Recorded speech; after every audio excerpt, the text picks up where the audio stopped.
Iran seizing an American oil tanker off the coast of Oman today, extending the Red Sea shipping disruptions beyond commercial cargo. And it's just the latest in a series of conflicts that have pushed up global shipping prices. They've nearly doubled to almost $3,100 since late November, according to UK-based Drury Shipping.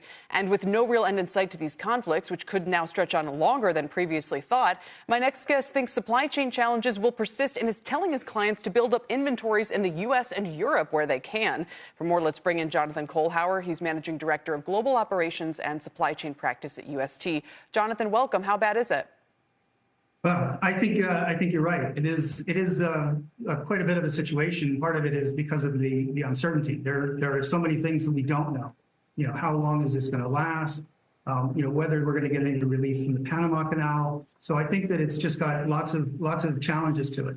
How realistic is it, though, to ask people to build up supplies here? A lot of this still affecting cargoes, for instance, going from Asia to where? Yeah, Asia to North America, Asia to Europe. It's interesting because not long after the pandemic, when product became available again, we saw a real spike in inventories.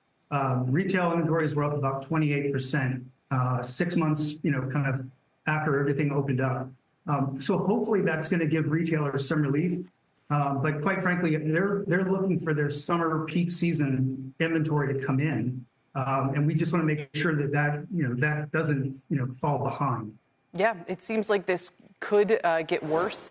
At least oil prices have not spiked too terribly or anything like that. And I suppose after the pandemic, do you think in a way people go, well, if we made it through that, we can certainly make it through this?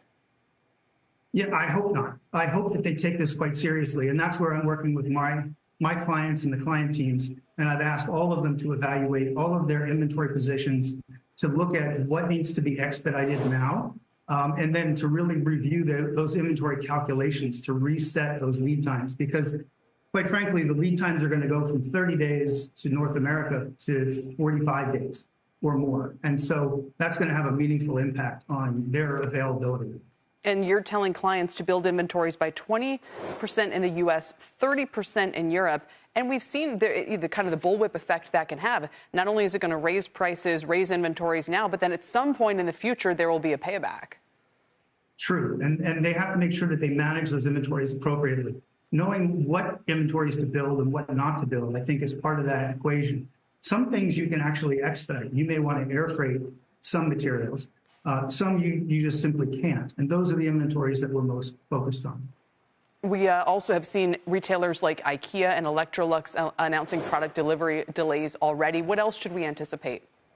Well, I think anything that is being sourced from Asia, I think, even if it's not just consumer goods like apparel or footwear, I think that components are absolutely critical. When you're building a product and it relies on a component that's coming, out of Asia, that can be a constraint and a bottleneck on the whole production cycle.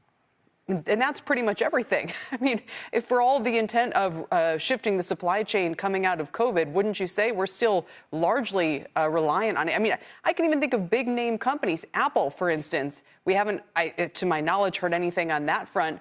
But we really should be hearing from pretty much everybody who has an Asia-based supply chain.